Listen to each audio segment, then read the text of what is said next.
Parlons cash, c'est la rentrée de Parler Cash, de Parlons Cash, un rendez-vous, vous en avez pris l'habitude maintenant, mensuel, où l'on parle de cash, sans jeu de mots. On essaye d'éviter la langue de bois dans cette émission, et bien pour parler de votre argent et des placements, avec un spécial investir en bourse en ces temps de rentrée, une bourse qui a connu quelques troubles, une période un peu agitée pendant l'été. Mais certains s'en sortent bien. Ça va être l'objet d'une partie de cette émission. Une émission divisée en trois parties. Première partie sur justement les opportunités dans les marchés financiers. Deuxième partie sur les bons plans placement. Et puis une troisième partie donc avec l'invité qui parle cash, en l'occurrence Bruno Crast, qui pilote le fonds H2O Management, qui nous en dira plus. On commence tout de suite avec la première partie consacrée à l'analyse des marchés financiers.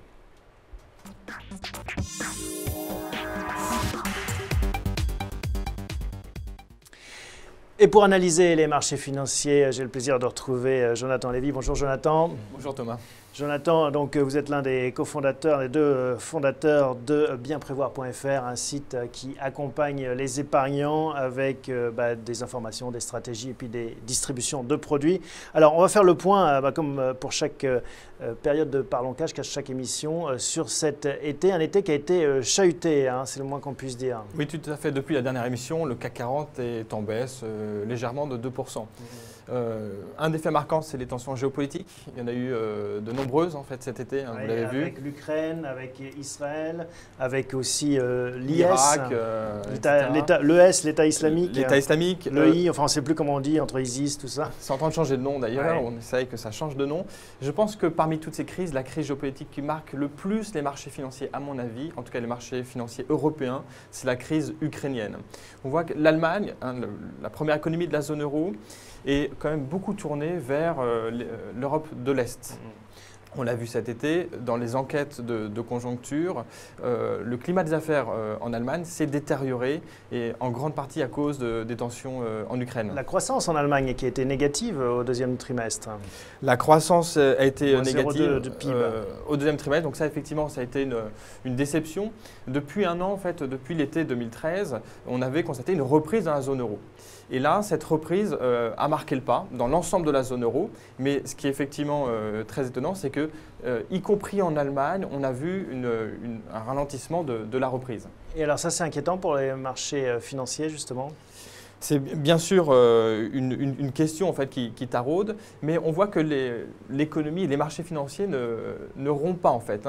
Ils ont un petit peu plié et un peu corrigé, mais il n'y a pas de rupture. On ne s'attend pas non plus à une forte contraction, une forte récession de l'économie européenne. Elle est à l'arrêt, mais elle va redémarrer lentement. Alors il y a l'Europe qui est plutôt en stagnation. Du côté des États-Unis, comment ça se passe d'un point de vue économique ? Alors là, de ce côté-là de l'Atlantique, par contre, il y a eu de très bonnes nouvelles cet été. Ils ont publié la croissance au deuxième trimestre qui, elle, a été très bonne, 4,2% de croissance, après un premier trimestre qui était mauvais. On se posait la question, est-ce que c'est un retournement de tendance ou est-ce que c'est un accident conjoncturel ? Comment est-ce qu'on peut expliquer ça, justement, ces gros yo-yo, cet élastique américain ? C'est propre à l'économie américaine, en fait, qui est beaucoup plus souple que la nôtre. Ils ont connu vraiment un accident conjoncturel. Il y a un hiver visiblement très rigoureux qui a vraiment stoppé l'économie. Il y a eu un effet rattrapage sur le deuxième trimestre. Mais sur le troisième trimestre, les éléments qu'on a pour l'instant nous donnent de bons signes en fait. Il semblerait que l'économie américaine tourne à plein régime, que ce soit dans le secteur des services, dans le secteur de l'industrie en fait. On constate qu'on est à des niveaux les plus élevés atteints depuis de nombreuses années. Dans le secteur des services, c'est le meilleur niveau atteint depuis 2005 apparemment. Il y en a qui n'ont pas pris beaucoup de vacances, ce sont les banquiers centraux, ils sont encore sur le pont, toujours à la manœuvre. Tout à fait, toujours à la manœuvre, que ce soit la Fed ou en Europe, il y a des enjeux majeurs en fait pour les marchés financiers dans les semaines à venir, dans les jours qui viennent. Avec un mouvement contrasté, la Fed qui veut sortir du quantitative easing et puis les Européens sous l'impulsion de Mario Draghi qui veulent y rentrer. Tout à fait, à l'image des cycles économiques contrastés des deux côtés de l'Atlantique. La Fed est en train de sortir de son quantitative easing et puis ils s'entendent préparer la hausse des taux. Et là, il y a un vrai débat, à quel moment elle doit avoir lieu. Les économies sont partagées en fait. Il y a un vrai danger pour les marchés là aussi. Et c'est un vrai danger pour les marchés. Certains disent que les taux sont au bon niveau actuellement, que la Fed a des marges de manœuvre, que l'emploi américain s'améliore mais n'est pas encore complètement rétabli, le chômage de longue durée est encore trop élevé. Donc ils ont encore de la marge pour lever les taux un peu plus tard. Et puis d'autres disent au contraire qu'il va falloir qu'ils aillent beaucoup plus vite parce que l'inflation va commencer à pointer le bout de son nez. Et donc, il va falloir qu'il relève les taux pour éviter qu'on ait une surchauffe de l'économéie. Si c'est le cas, il y aura un crash obligataire. On pense que la Fed a les moyens de piloter en fait cette hausse des taux par son discours. Elle a su le faire depuis un an et demi. Je pense qu'elle va continuer à le faire. Et alors Draghi dans l'histoire? Draghi, lui, il est dans la situation inverse. Il est en train de lutter contre le risque de déflation. Donc, il avait agi, on avait parlé lors de la dernière mission, il avait agi début juin. Ouais. Et puis, les chiffres d'inflation ont été mauvais au cours de cet été. 0,4% d'inflation dans la zone euro, donc ça a continué à baisser. Il agit de nouveau début septembre. Deux mesures principales, une baisse supplémentaire des taux d'intérêt. Ils étaient négatifs, ils sont encore plus négatifs. Et puis, un programme d'achat d'actifs important, on parle de 500 milliards. Dans ce contexte, est-ce qu'on mise sur les actions européennes ou les actions américaines? Dans ce contexte, on pense qu'au contraire, il vaut mieux aller sur les actions européennes. Et c'est un vrai paradoxe. Hein. Ouais. L'économie américaine tourne à plein régime, mais on dit qu'il y a plus de potentiel de hausse sur les marchés actions européens. Alors pourquoi? Parce que justement, en Europe, on est en train de créer des conditions financières très favorables aux marchés actions européens. D'abord, les conséquences de ces politiques monétaires de la Fed et de la BCE, c'est une baisse de l'euro. On l'a vu, l'euro a commencé à baisser de 5%, c'est pas fini. L'euro devrait continuer à baisser dans les prochains mois jusqu'à la fin de l'année prochaine, peut-être jusqu'à 1,20. Avec toujours ce paradoxe, hein, c'est qu'on a le sentiment que l'économie, enfin c'est plus qu'un sentiment, hein, l'économie va pas très bien, beaucoup d'entreprises ont des difficultés, le chômage augmente, la vie des Français semble compliquée, et puis ces marchés financiers qui se portent bien et sur lesquels il faut continuer de miser selon vous. Oui, parce qu'on ne voit pas en fait, tous ces paramètres qui sont à l'œuvre et qui finalement améliorent l'économie. Une baisse de 10 centimes de l'euro, c'est 0,3-0,4% de croissance en plus dans la zone euro. Donc c'est une très bonne nouvelle, la baisse de l'euro passé et à venir. Il y a aussi les taux d'intérêt qui baissent beaucoup. Ça facilite le refinancement des entreprises, de tous les acteurs économiques. Les taux ont beaucoup baissé depuis l'année dernière.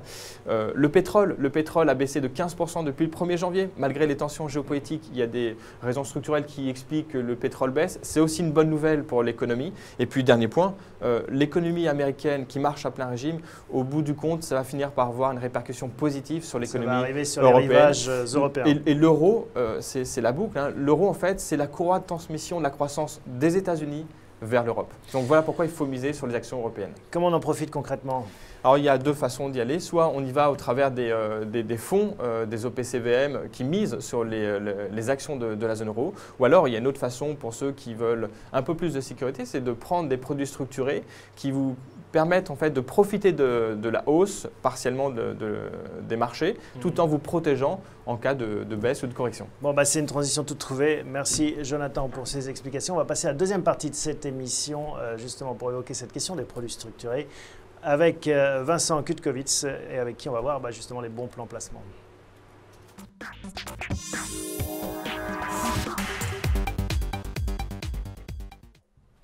Vincent, bonjour. Bonjour Thomas. Merci de nous rejoindre.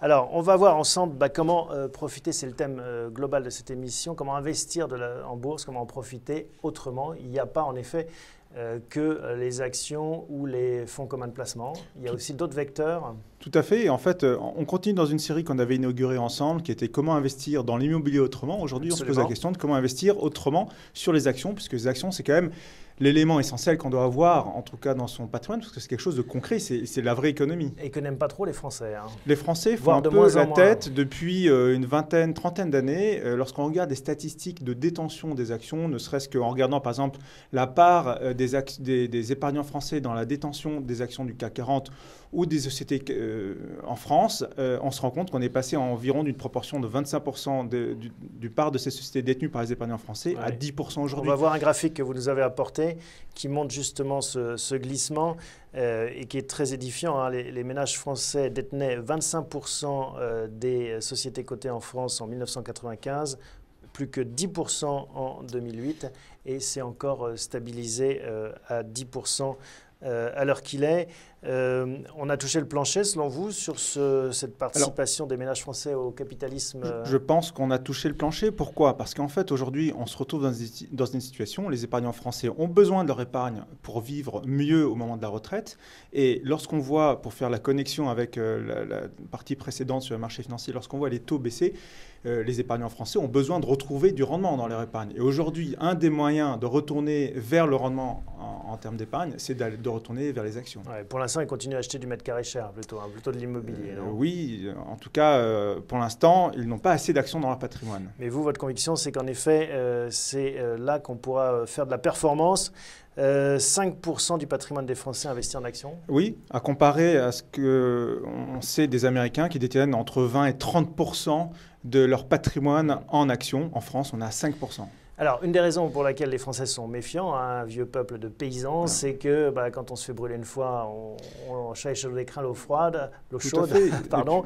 Et donc, en fait, c'est pour ça que vous voulez nous parler des produits structurés, des produits qui protègent davantage. Exactement. En fait, il est évident que les industriels de la finance ont une responsabilité dans cette désaffection. Certes, il y a eu aussi de mauvaises expériences. La bulle Internet, par exemple, a fait partir bon nombre d'épargnants français des marchés qui se sont tournés alors plus vers l'assurance vie ou d'autres produits.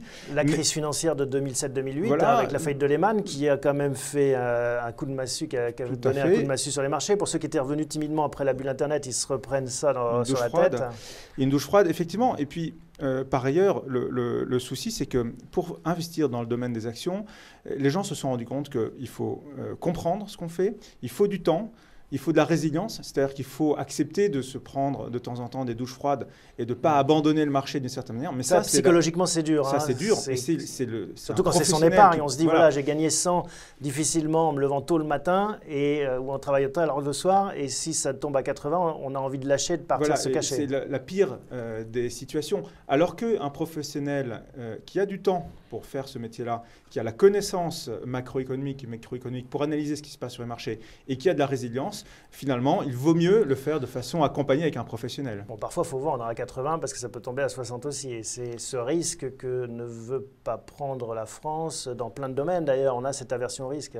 Oui, et c'est pour ça d'ailleurs que les produits structurés sont une manière de gommer d'une certaine manière ce risque-là en atténuant le risque en capital. Comment ça marche ?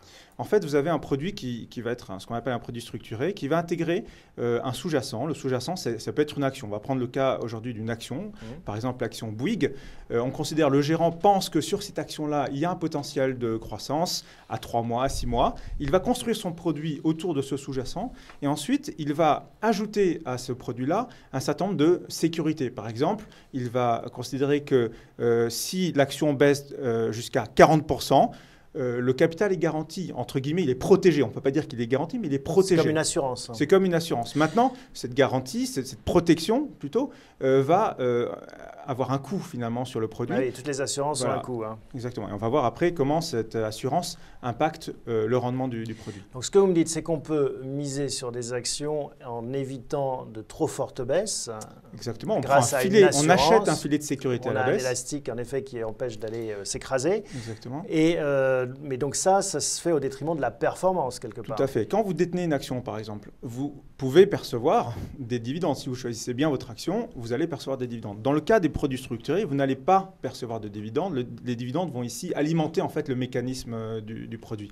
Et donc là, vous avez une protection par exemple à moins 40 ou moins 50%. Et selon le niveau de protection que vous allez acheter, vous allez avoir un rendement plus ou moins élevé. Mais le rendement attendu, il se réalise selon certains scénarios. Par exemple, il faut que l'action se comporte de façon positive. Et à ce moment-là, vous allez avoir un rendement qui sera déterminé à l'avance. Est-ce qu'on ne tombe pas dans un des travers de la bourse qui est justement cette complexité, cette opacité aussi? Parce que là, on est dans des mécanismes un peu plus subtils. Alors, je pense qu'au contraire, c'est un moyen de faire revenir les gens progressivement en bourse pour, d'une part, leur donner les moyens d'avoir accès à un produit qui est compréhensible, qui est assis sur une action. Cette action, elle a été choisie non pas tout seul face au marché, mais par un professionnel qui a des convictions sur cette action-là. Et puis, c'est une manière de revenir progressivement en bourse. Il faut évidemment être prudent dans l'allocation de ce genre de produit. Il ne faut pas que ça représente une part importante. Il faut que ce soit minoritaire dans son patrimoine. Mais c'est une manière, d'ailleurs on peut le faire en diversifiant. On peut investir sur différents produits qui ont différentes échéances, qui sont sur différents sous-jacents. On peut gérer tout un portefeuille avec des produits structurés, par exemple, ou est-ce que finalement, c'est peut-être pas nécessaire d'aller jusque-là? Je pense qu'aujourd'hui, il faut... vous savez qu'on aime bien, chez bienpropre.fr, avoir une attitude qui est tournée vers la diversification, évidemment, mais dans la partie détention action, on peut mettre une partie de son patrimoine sur ce genre de produit. C'est des produits qui sont fabriqués par ce qu'on appelle des émetteurs, souvent des grandes banques. Il y a aussi un deuxième risque à ce niveau-là. Exactement. Il y a le risque quand on achète une action d'un défaut de l'entreprise. Là, on court un double risque. Il y a aussi celui qui fabrique ce produit qui peut aussi avoir des problèmes. Exactement. L'émetteur, généralement une grande institution financière, va finalement prendre le risque du produit et vous achetez, quand vous achetez ce produit, lorsque vous investissez sur ce genre de produit, vous rajoutez une couche de risque que vous n'avez pas en détenant l'action en direct. Mais pour avoir ce filet de sécurité, ce mécanisme finalement pédagogique, vous achetez le risque émetteur en plus. Donc il y a une prime de risque aussi. Il faut avoir bien tout ça en tête, mais en effet, ça peut être un produit qui permet de diversifier son portefeuille. Ça peut être dans une poche d'assurance vie. Ça, c'est l'autre astuce et avantage de ce genre de produit. Vous ne pouvez pas ou très rarement détenir des actions en direct dans le cadre de l'assurance vie. En France, je crois qu'il n'existe que 2 contrats, mais qui sont marginaux, qui permettent de détenir des actions en direct. Donc là, en fait, ce produit-là est inclus peut-être investi dans le cadre d'un contrat d'assurance vie. C'est un avantage fiscal, mais c'est aussi une certaine sécurité en termes de détention du produit. Bon, on a fait le tour. Je pense qu'on a fait le tour. Je pense qu'il faut avoir en tête qu'aujourd'hui, par exemple, chez bienpropre.fr, on propose un produit qui est complètement construit sur cette logique-là, qui est disponible jusqu'à la semaine prochaine, qui s'appelle Bouygues Rendement, et qui donc si on prend les caractéristiques d'un Bouygues Rendement, voilà, c'est 9,5 par an de rendement, avec une protection du capital jusqu'à moins 40% de l'action. C'est-à-dire que si l'action tombe à moins 50%, jusqu'à moins 40%, on est protégé, on récupère 100% de son capital et on va attendre l'échéance du produit pour être remboursé. Et si ça tombe à moins 50? Si ça tombe à moins 50, pendant la durée de vie des 8 ans, vous attendez les 8 ans. Si au bout des 8 ans, on est au-delà de moins 40%, par exemple à moins 50%, là, vous enregistrez une perte en capital, comme si vous déteniez l'action. Maintenant, on a 8 ans devant nous et on a des convictions dans l'action Bouygues qui devraient nous permettre en fait, de sortir assez rapidement de ce produit-là, puisque ce produit est rappelé tous les 6 mois. Il a une sortie automatique tous les 6 mois si l'action est positive. Dès que l'action est positive par rapport à la date à laquelle il sera émis, l'action au bout de 6 mois, le produit au bout de 6 mois sera rappelé et le coupon versé. Et même si ça fait 20% de performance, là, on gagne 9,5%. On ne gagne pas les 20%. Exactement, tout à fait. Bon.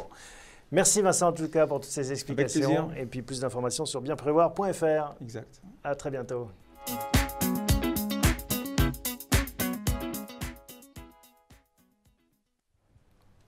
Alors vous l'avez compris, on entre dans la troisième partie de cette émission, une émission consacrée à un invité qui parle cash, en l'occurrence Bruno Crass. Bonjour. Bonjour. Bonjour Bruno. Donc on vous retrouve quelques années après. Vous étiez déjà venu sur ce plateau nous présenter H2O Management. H2O Management qui a fait non pas des petits, mais qui a grossi, on peut dire, 5 milliards d'encours gérés. Racontez-nous ces dernières années peut-être pour présenter H2O Management. Écoutez, on a offert un concept qui était un peu différent de ce qui est offert par les grandes sociétés de gestion. Concept basé sur une approche relative des marchés. Ça a plutôt bien marché. On a eu de très belles années, notamment les 3 dernières années. Et là, aujourd'hui, on a capté une clientèle, notamment étrangère. Et nous espérons que nous allons continuer sur ce chemin-là. Bon. Pourquoi est-ce que Bienprévoir, Jonathan, a décidé de distribuer H2O Asset Management? On rappelle, c'est une filiale à Natixis Asset Management. Tout à fait. D'abord, la qualité d'un fonds, il faut le savoir, c'est avant tout la qualité de son gérant ou de l'équipe de gestion. Et je ne dis pas ça parce que Bruno est dans le studio. On va voir les performances après. Parce que justement, les résultats sont là. En fait, quand on regarde les performances sont excellentes. Depuis le début de l'année, alors que le CAC est pratiquement à l'équilibre, en légère hausse, le fonds H2O Multistratégie a performé de plus 25%, 25,7% exactement, 32% en 2013, 40% en 2012 et une baisse de 29% en 2011. Donc pour celui qui accepte une volatilité assez élevée, un risque donc assez élevé, la performance attendue est très forte. Pourquoi ce revers de fortune en 2011 ? En fait, quand on fait de la valeur relative, et en 2011, il y a eu beaucoup d'événements exogènes qui sont venus en fait changer la donne. Ça a été une année compliquée, c'était une année très difficile, mais depuis, et c'est un peu aussi l'idée du produit, c'est d'avoir un horizon de 3 ans, et sur l'horizon de 3 ans, les performances sont excellentes. Et il faudrait revenir peut-être sur cette idée de performance relative. Comment est-ce que ça se construit? Comment est-ce que ça se pilote au quotidien? Ça repose sur quoi? En fait, je prendrai un jeu, la manière dont nous voyons les marchés, c'est un petit peu comme un jeu de Mikado. Pour prendre l'exemple qui a été pris auparavant, on aime les actions européennes parce qu'on aime les caractéristiques de la zone euro aujourd'hui, l'abondance de liquidités. Nous, chez H2O, on n'achètera pas des actions européennes de manière sèche. Parce que l'idée, c'est juste l'Europe par rapport au reste du monde. On va le faire par rapport à d'autres marchés actions. Et notamment, ce que l'on aime aujourd'hui, c'est les actions européennes et les actions japonaises contre les actions émergentes et les actions américaines. Donc, pour aller encore plus loin, si vous achetez des actions européennes et qu'elles baissent, mais qu'elles baissent moins vite que les actions japonaises, vous pouvez quand même créer de la performance. Ou américaine. Exactement. C'est-à-dire qu'on essaie de tirer, comme dans un jeu de Mikado, juste ce que l'on aime. Sans faire tomber l'échafaudage. Sans faire tomber le reste. Sans faire bouger le reste. Sans faire bouger le reste, hein, c'est important. Donc 25%, un chiffre impressionnant, Jonathan le rappelait. Comment ça s'est construit depuis le début de l'année, cette performance? Comment vous l'avez fabriquée? En fait, on a eu 2 temps. Le premier temps, on a eu des vents porteurs et des vents contraires. L'avantage de cette approche, c'est qu'on peut aussi bénéficier des vents contraires. Bon, les vents porteurs, c'est d'abord la politique monétaire européenne, avec ce changement de cap en début d'année, qui a amené une convergence européenne, des taux européens qui ont fortement baissé. L'Allemagne a quasiment des taux négatifs, la France tout proche de 0 sur les parties courtes. Et ça, comment vous en profitez concrètement? Tout simplement parce qu'on était plutôt acheteur de ces obligations-là contre d'autres obligations. Parce que donc vous pouvez vous positionner sur tout un tas d'actifs, hein, que ce soit en effet les obligations, les taux, les devises ou les actions. Ce n'est pas uniquement sur de la performance action pure, parce qu'on l'a vu, hein, la performance d'un indice comme le CAC n'est pas aussi dynamique. Oui, puis le CAC, c'est la France. La France, c'est un grand pays, hein, on regarde son histoire, mais c'est un tout petit pays sur les marchés financiers. Donc le CAC 40, on regarde assez peu. En fait, on regarde l'Europe en tant que telle. Mais l'idée, c'est vraiment de faire la cuisine avec des éléments qui soient le plus purs possible. Donc, vous avez anticipé correctement donc, le mouvement de la Banque Centrale Européenne. Quoi d'autre? What else? Alors ensuite, oui, alors le deuxième type d'environnement que l'on vit en fait depuis quelques mois, c'est un changement de cap de la politique monétaire américaine. Alors, on ne le voit pas encore dans la presse, mais il a déjà commencé, c'est souvent comme ça. Un changement de cap qui va sans doute arriver courant 2015. Et là, il faut s'y préparer. Bon, on s'y prépare, encore une fois, en étant très prudent sur les obligations américaines, en jouant des arbitrages sur les obligations américaines. Jonathan nous rappelait le risque de krach obligataire en première partie de l'émission. Est-ce que vous faites partie de ces tenants ou plutôt de ceux qui sont rassurés par la politique et la stratégie, le doigté de Janet Yellen? À partir du moment où, si on regarde tous les krachs obligataires, en général, ils ont été, que ce soit en 94 ou 87, déficit commercial américain, 94, la Fed qui panique sur l'inflation, 99 dans une moindre mesure. On n'est pas dans cet environnement-là. La Fed peut piloter pour l'instant. Mais en fait, il faut qu'elle acte assez rapidement pour ne pas tomber dans un type de comportement qui ferait peur au marché.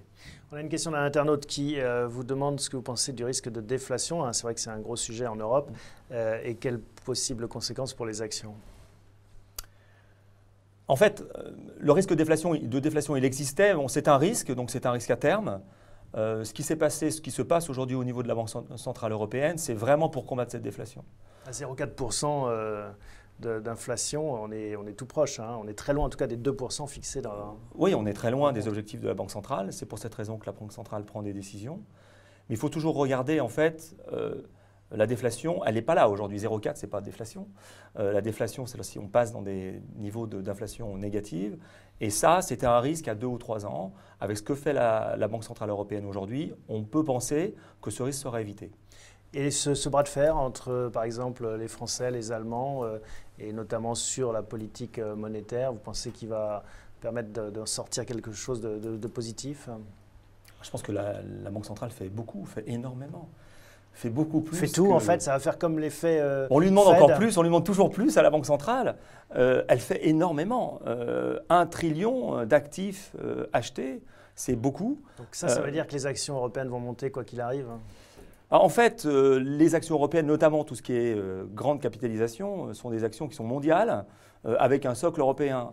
Lorsque le socle européen, vous le déflatez, ça fait monter l'action. Jonathan, une question pour Bruno? Non, moi ce que je voudrais rajouter en fait, l'intérêt aussi du fonds H2O Multistratégie dont on vient de parler, c'est que lorsque nous on met en place une allocation, en fait on cherche toujours à avoir des fonds qui se différencient des autres fonds. On cherche la diversification pour diminuer le risque global du portefeuille. Et H2O Multistratégie, ce n'est pas un fonds qui ressemble à un autre fonds sur le marché. Donc c'est un fonds qui nous permet d'avoir cette diversification et donc de trouver à faire diminuer le risque. Et c'est pour ça qu'il a toute sa place dans un portefeuille d'OPCVM de nos clients. Mais on le voit, hein, des performances impressionnantes à la hausse, voire parfois à la baisse. Est-ce qu'on court ce risque chaque année en fait, ou est-ce que... Non, parce que 2011 c'est une année exceptionnelle. On gère avec ce type d'approche depuis plus de 20 ans.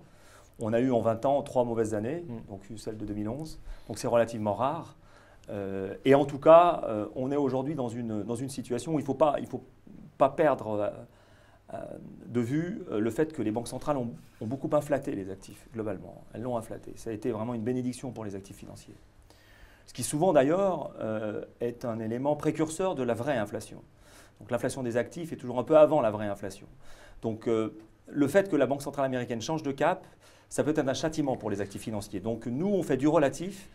C'est vrai que le relatif a cet avantage-là, c'est qu'il est beaucoup moins exposé à des changements de cap directionnels. Vous citez l'histoire des marchés financiers, mais on a l'impression que en fait, se tourner vers l'histoire financière ne marche plus aussi bien qu'avant. C'est-à-dire qu'on a des repères un peu différents. On pourrait reprendre les grandes théories financières qu'on apprend sur les bancs de la fac. Et on a l'impression qu'elles répondent moins bien, ces manettes.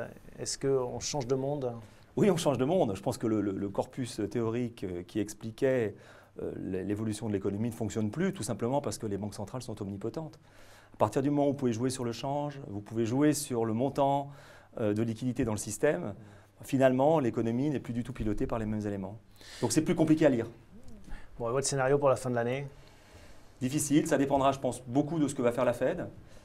Mais en tant qu'on attend, à moyen terme, on s'attend à une surperformance des actifs européens, je le répète.